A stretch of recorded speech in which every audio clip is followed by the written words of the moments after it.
What's going on, everyone? Welcome to the Credit Plug channel, IGTV, YouTube. If you haven't already, make sure you subscribe. So today's video, I'm going to do something a little different. So the topic that I want to talk about is the economy. And so I'm, if some of you haven't noticed already, there's a lot of changes going on in the economy. But if you haven't, particularly noticed, then I'm going to sort of spell some of those things out and kind of explain what's going on in my prediction as far as where the U.S. economy is heading to. So I'm not a renowned economist in any form or fashion. I have taken some, advanced microeconomics and macroeconomic theory, but my predictions are just based on my observations and experiences, and just using my own rationale to sort of come to these conclusions. So if a lot of you didn't know, back in 2007, 2008, there was a economic downturn, and so that was one of the worst recessions in history. That was really related to the housing bust that occurred. Today, it's not exactly the same situation, but there are some factors that I think are going to be detrimental to the economy. And so the first reason, you have rising costs, cost of living, so housing,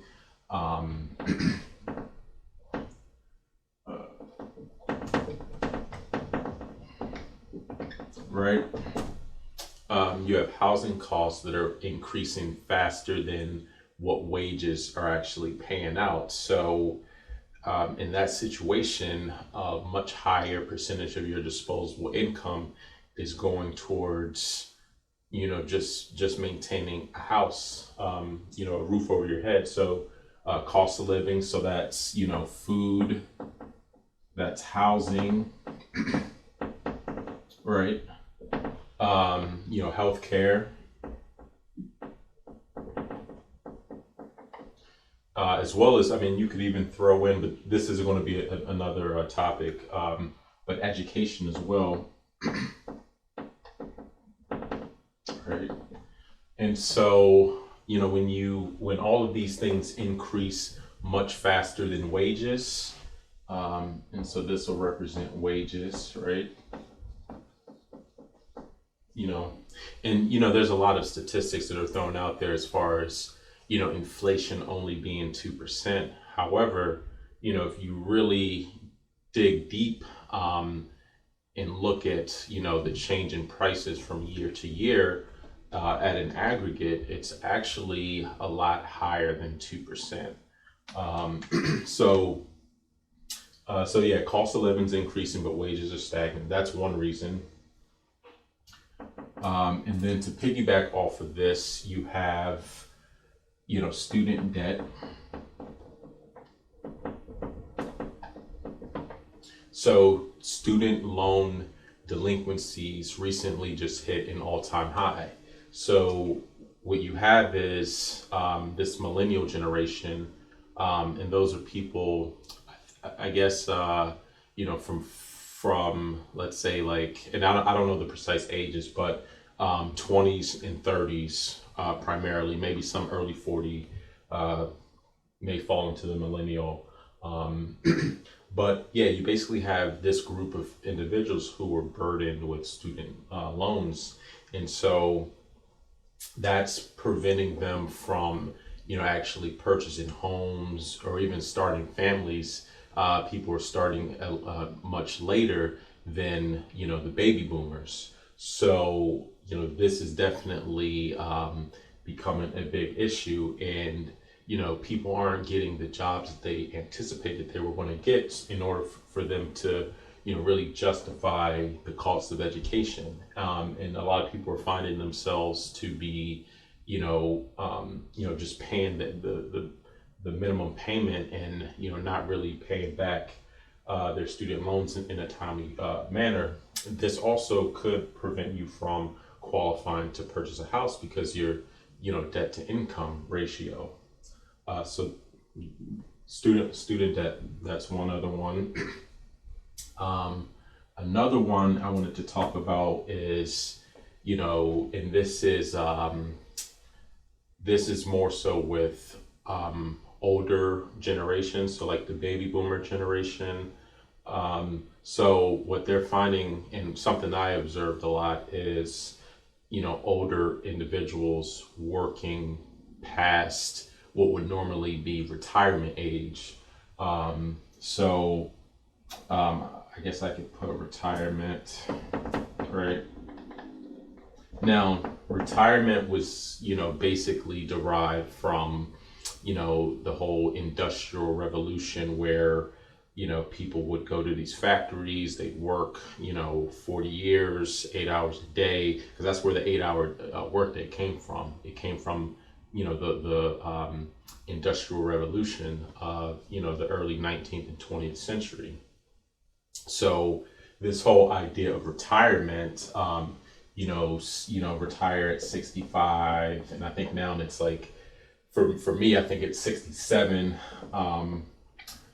And so what a lot of people are finding out is that, people are living longer. So,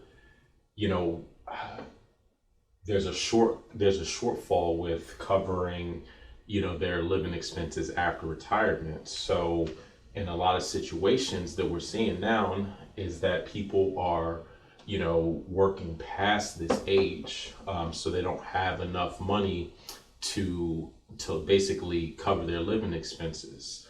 And this is just, keep in mind, like, people who actually saved, throughout their career. You'd be surprised the amount of people who, are in their 60s, late 50s, 60s, that have absolutely no savings whatsoever. And this is going to be one of the big epidemics. You have a lot of unfunded liabilities such as pensions that aren't going to be able to cover, some of these people who have actually worked, let alone, the people who don't have anything saved for retirement or very little. And then, this group of people they're going to have much higher healthcare costs. So that's going to push healthcare costs up. Someone's going to have to cover that. So there's going to be a huge deficit between, the money that's actually, allocated to, cover those costs versus, the amount of money that it's actually going to cost to fund that. So that's one big one. So a fourth factor that I think it's going to contribute to the downturn in the economy is also when you look at the auto industry. So auto delinquencies, right? So there was a stat that was put out early in 2019. There were 7 million auto loans that were 90 days or more past due. And so that reached an actual peak in the first quarter of 2019. So, that's 7 million people behind at least 90 days or more on their car loan. I mean, that's a lot of people. So that just goes to show that, a lot of people are stretched. They can't really afford, these, $600 car note, over, 84 months, some of these ridiculous arrangements that they're getting themselves into. And so, that's not very sustainable.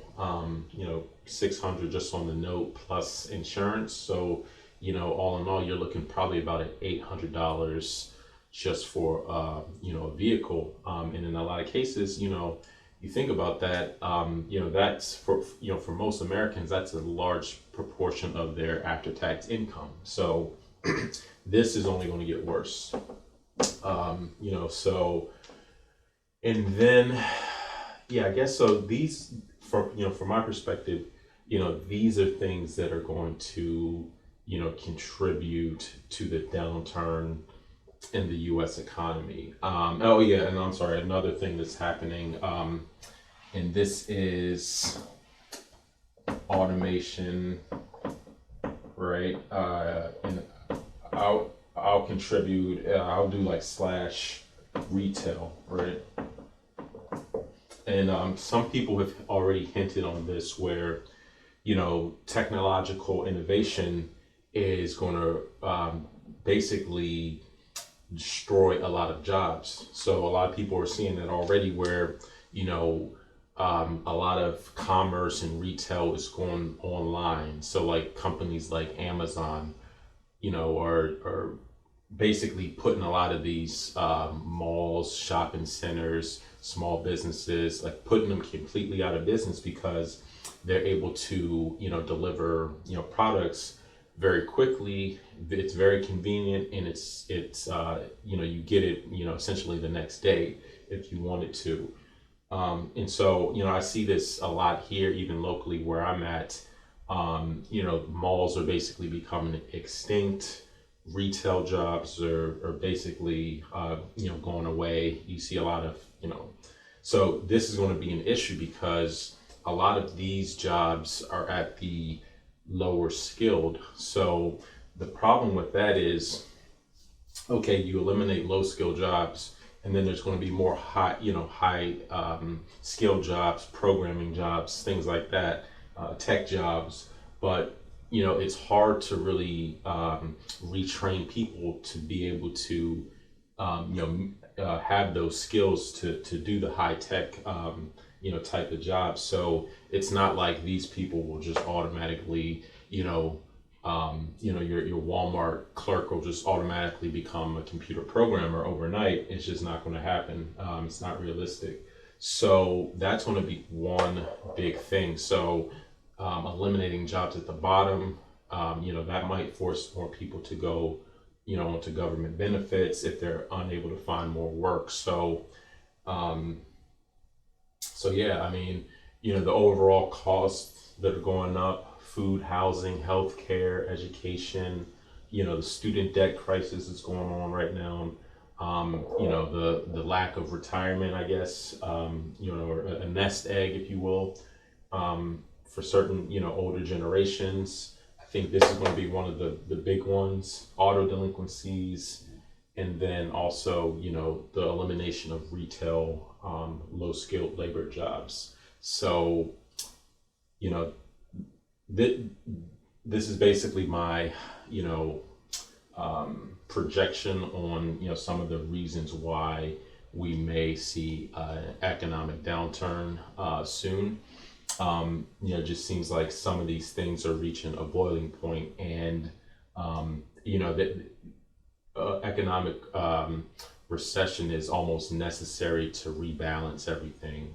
And so what the Federal Reserve is doing now is they're lowering interest rates very low. So, if you put that into context, you have very low interest rates. So that means, there's low money, a lot of money at a low interest for people to borrow things to, just say acquire assets. However, even doing that, it's not helping with the rising cost of living. It's not increasing wages. It's doing nothing about student debt or any of these other issues. It's basically to try to stimulate, but after a certain point, lowering interest rates is not injecting money into the economy. It's not going to help the mainstream economy, putting money in the hands of people who actually need it. So that's all I wanted to go over. Again, I'm not a economic expert by any means, but just based off my observations, this is where I think the economy is heading, and what's actually going to cause it. So let me know what you guys think, or if you feel the same way, or if you think the economy is doing great. I'd love to hear your perspective. Until next time, y'all take it easy, and we'll talk to you soon. Peace.